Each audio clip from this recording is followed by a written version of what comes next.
He doesn't really have a place here anymore. He just kind of exists. You know how it is. I was standing outside my brother's front door when I heard that. My fist was raised to knock. I hadn't knocked yet. The voice belonged to my brother's wife, Serena. She was laughing when she said it. Whoever she was talking to laughed too. I lowered my hand. The door wasn't fully closed. Through the 2-inch gap I could see into the living room. My brother was sitting on the floor. Not on the couch, not in a chair. On the bare floor in the corner, near the kitchen doorway. Eating from a bowl with a plastic spoon like a kid at summer camp. He was wearing the same gray hoodie I'd given him for Christmas 3 years ago. It was fraying at the cuffs. Serena was on the couch with her feet up, laughing into her phone, a glass of white wine in her other hand. Her mother sat across from her, nodding at whatever was being said. My brother didn't look up. He just kept eating, slowly, like he'd learned to take up as little space as possible. I pushed the door open. Serena looked up first. Her expression flickered. Surprise, then something calculated, then a smile that didn't reach anything above her cheekbones. "Oh, we didn't know you were coming." "I know," I said. My brother's head turned. When he saw me, something crossed his face that I hadn't seen in a long time. It wasn't happiness exactly. It was closer to the look of someone who'd been underwater and just broke the surface, just for a second. Then it disappeared, and he looked back down at the bowl. "Hey," he said quietly. "Hey," I said. That was it. That was the whole reunion. 3 years of almost no contact, of unanswered calls, of texts that went to read receipts, and all either of us could find was hey. I hadn't seen my brother in nearly 3 years. It's not since the wedding. His name is Marcus. No, wait. His name is Dylan. My brother's name is Dylan. And he is 2 years younger than me. And growing up he was the person I talked to about everything. When our dad left, Dylan was the one who sat with me on the back steps while I tried not to cry. When I got my first job, and it turned out to be a disaster, Dylan was the one who helped me move my stuff out of that city at 2 in the morning, without asking questions. We were close in the way that brothers can be close, when there's not much else holding the family together. Then he met Serena. I didn't dislike her at first. She was sharp and funny, and she clearly adored him, at least in the beginning. I noticed things, small things. But I told myself I was being protective in an unhelpful way. The way she'd finish his sentences, then correct the version she'd made up. The way she'd laugh at something he said, and then immediately redirect the room's attention back to herself. The way, at his own birthday dinner, she spent 45 minutes telling a story about something that happened to her at work. I told myself, these were small things. Everyone has rough edges. Then Dylan stopped returning my calls as regularly, then not regularly at all. Then I'd get a text every few weeks, short and a little flat, like someone had been told to check in. I asked him once, directly, if everything was okay. He said yes. He said, Serena was just going through something, and they were both really busy. I said, okay. I believed him, because I wanted to. The last time I'd seen him before that day was at his wedding reception. We got about 6 minutes together at the end of the night, near the coat check. He hugged me and said he'd call me that week. He never did. I found his address the same way you find things when someone has gone quiet on you. Carefully and with a bad feeling in your chest the whole time. Our aunt had it. She'd sent a card for the holidays and kept the envelope. Now, I was standing in his living room, watching my brother eat off the floor while his wife laughed on the phone and didn't offer me a seat. Her mother, who I'd met once at the rehearsal dinner, looked me over like I was something that had followed someone in on their shoe. We're just in the middle of something, she said. I can see that, I said. I looked at Dylan. Can we talk? Serena lowered her phone. He's eating. I'm talking to him. The room went a particular kind of quiet. Dylan set his bowl down on the floor and started to stand. Serena said, not quite a question. Where are you going? He stopped halfway up. That was the moment I understood. It wasn't one thing. It was the pause. The way he stopped moving because her voice changed pitch by maybe 15%. The way he looked at her before he looked at me. The way he calculated something, in that half second, that no one should have to calculate about whether they're allowed to stand up in their own home. He's coming to talk to me, I said. Outside. Dylan straightened up the rest of the way.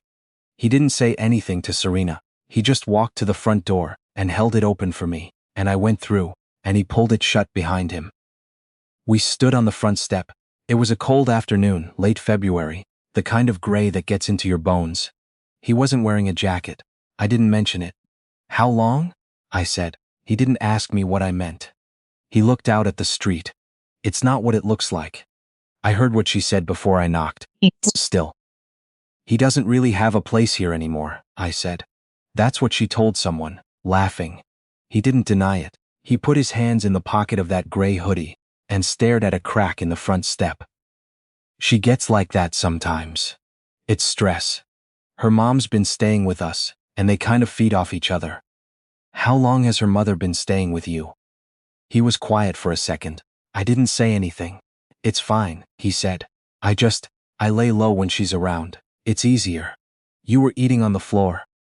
"The couch was." He stopped. Started again. "They had stuff on the couch." I looked at him. He was thinner than I remembered. Not alarmingly, but enough. There were circles under his eyes that looked structural, like they'd been there, long enough to become part of his face. He was 31 years old, and he looked like someone who hadn't slept without listening for something in a long time. "Are you happy?" I said. He laughed. But it was the kind of laugh that's just air. "That's kind of a big question. It's the only question." He didn't answer it. That was my answer. I drove home that night and sat in my car in the parking garage for probably 20 minutes before I went upstairs. I kept seeing that pause, that half-second calculation, when she said his name, and he stopped standing up. That's not stress. That's not a bad patch. That's a person who's been trained, slowly and thoroughly, to ask permission before they take up space. I called our aunt that night. Then I called an old friend of mine, someone who does family law, and I asked her some general questions. The kind of general questions that are actually very specific. I started paying attention to things I should have paid attention to years ago. I looked back through our text history, the 3 years of it, and I noticed the way it changed. Early on, Dylan texted like himself. Jokes, run-on sentences, the occasional unhinged meme. Then the texts got shorter, more formal, more like someone had reviewed them before sending. The last year and a half, they were practically form letters. I found a message from about 14 months ago that I'd read and then forgotten about because I didn't understand it at the time. He'd sent it at 11:48 on a Tuesday night. It said, "I don't know how to say this, but things are really hard right now. I feel like I can't do anything right. I don't have access to our bank account anymore." She said, "It's easier if she handles it. I don't really know what to do." I had sent back, "That sounds rough. Call me when you can." He never called, and I never followed up. I sat with that for a long time. The bank account thing, I'd almost forgotten. I'd filed it under couple stuff, not my business. But financial control isn't couple stuff. It's a method. It's how you make someone dependent. It's how you make leaving feel impossible. Because leaving requires resources, and resources require access, and access has been taken away. I started building a file. Methodically, the way our dad used to build cases. He was an insurance adjuster, spent his whole career documenting things other people wanted to ignore. I wrote down everything I'd observed. I reached out carefully to a few people who'd known Dylan before, guys from his college, a woman he'd worked with at his first job after graduating. What I heard, when people felt safe enough to talk, was a pattern. He'd slowly disappeared from everyone, not all at once, but in stages. First he got busy, then he was apologetic but absent. Then he stopped responding. They'd assumed he'd just moved on, the way people do. None of them had thought to add it up. I talked to my friend in family law again. This time less generally. She told me about something called coercive control. She said it doesn't always look like what people picture. It's not always loud. Sometimes it's quiet. Sometimes it's someone eating on the floor while their wife laughs in the next room, and her mother watches with satisfaction. And the person on the floor has stopped noticing that any of this is strange. I drove back to Dylan's house on a Sunday morning. I didn't call ahead. Serena answered the door in a silk robe, her mother visible over her shoulder at the kitchen table. Serena looked at me, the way you look at a door-to-door salesman. Not hostile, just immediately calculating how fast she could close the door. "He's sleeping," she said. "It's 9:30. He had a late night. I'll wait." She smiled tightly. "This really isn't a great time." "I know," I said. "I'm still going to wait." There was a standoff, maybe 5 seconds, and then she stepped back from the door. I went in. Her mother watched me cross the room without saying anything. I sat down at the kitchen table, across from her, and I said, "Good morning," and didn't say anything else. She didn't either. It was a deeply uncomfortable 4 minutes, and I enjoyed every second of it. Dylan came out of the bedroom, looking confused and still mostly asleep. When he saw me, he stopped. "What are you doing here?" "Visiting my brother," I said. "You got coffee?" He looked at Serena. She was looking at her phone. He went and got the coffee. We sat outside on the back porch. It was cold again. He still didn't get a jacket. I gave him mine without making a thing of it, and he took it without making a thing of it, the way we used to do things. I told him what I'd found out. Not everything, not all at once, but I told him about the text he sent 14 months ago, and how I'd dropped the ball on it.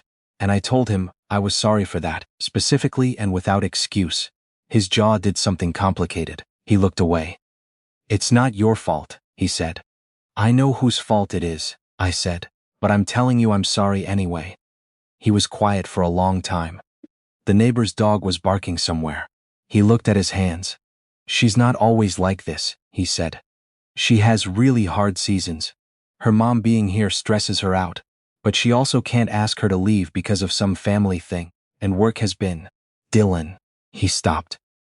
"You sent me a message 14 months ago telling me you don't have access to your own money." He didn't say anything. "That's not a hard season," I said. "That's a system." He swallowed. He looked back at his hands, and then very quietly he said, "I don't know how to leave. I don't have. She controls the account. I don't really have anywhere to go. And she'd..." He stopped. "She'd make it very bad. For me. She knows people. She'd say things." "What kind of things?" He finally looked at me, and for the first time, his face didn't have that managed flatness to it.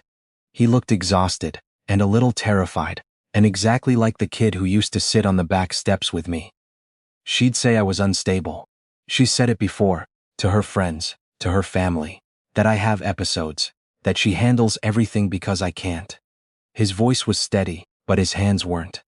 "No one would believe me over her." Something settled in me right then. Not anger exactly. More like clarity. The kind that comes when you've been trying to understand a shape in the dark, and the lights finally come on. "Okay," I said. "Then we document everything first. And then you come home." He shook his head. "You can't just..."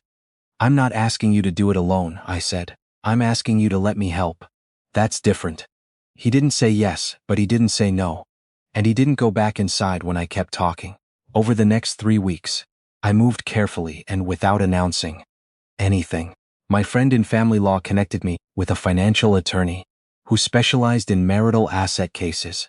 Turns out that when one spouse unilaterally removes the other's access to joint accounts, that's not just controlling, it's legally actionable. Dylan had contributed to that account for 4 years. His name was on the mortgage. He had rights he didn't know. He had because no one had told him. And Serena had certainly not volunteered the information. I helped Dylan start documenting dates, incidents, the things she said and to whom. He started keeping notes in an app on his phone, backed up to a cloud account she didn't know about. The first few entries were hesitant, almost apologetic in tone, like he was still worried she'd read them. By the second week, he was writing clearly. By the third week, there were 43 entries. I also had a conversation with 2 people from his life before, the college friend and the former coworker, and asked them, carefully and with full honesty, about why I was asking, whether they'd be willing to provide written statements about the changes they'd observed in him over the years. Both said yes without hesitating. On a Thursday evening, I picked Dylan up from outside his office. He had a bag, one bag, with 3 days of clothes and his laptop, and a folder of documents he'd slowly, quietly copied over the preceding weeks. He got in my car and I drove away, and he didn't say a single word for the first 12 minutes. Then he said, "I feel like I just walked off a cliff." "You walked away from one." I said. He didn't laugh. But he didn't argue. He slept for 14 hours the first night. I made coffee and left it outside his door. He didn't come out until nearly noon. And when he did, he stood in my kitchen, looking at the refrigerator, like he'd forgotten how normal rooms worked. I made eggs. We didn't talk about anything important. We watched 2 episodes of a show he used to like, and hadn't seen in years, because she didn't like it. Serena called 11 times in the first 2 days. She texted things that swung between furious and eerily calm, which my attorney friend told me was a recognized pattern, and to save all of it, I helped Dylan not respond. It was hard. He'd been conditioned to manage her moods, and the impulse to smooth things over was strong in him, even now. He'd reach for his phone, and I'd just look at him, and he'd put it down. On the 5th day, she showed up at my apartment. I answered the door. She was dressed perfectly, which I noticed, and she had the expression of someone who was accustomed to being the most capable person in any room. "I need to talk to Dylan," she said. "He's not available," I said. "He's my husband." "I know," I said. "His attorney will be in touch next week." She stared at me. Attorney. She said it, like it was a word in a language she'd never expected to hear in this context. "He doesn't need an attorney. He needs to come home and stop letting you put ideas in his head." I looked at her for a moment. "He's been keeping notes," I said. "So have I. We have documentation going back over a year. His attorney has it. I'd suggest yours reviews it before any conversations about what he needs." She opened her mouth, closed it. The composure held, but something moved behind her eyes. "He's safe," I said. "That's what matters right now. Have a good evening." I closed the door. I stood in my hallway and listened, no knocking. After a minute, I heard the elevator. From the living room, Dylan's voice. "Was that her?" A long pause. "What did she say?" "Nothing that changes anything." Another pause. Then, "Okay." That was enough for now. The legal process took time, the way these things always do. But it moved.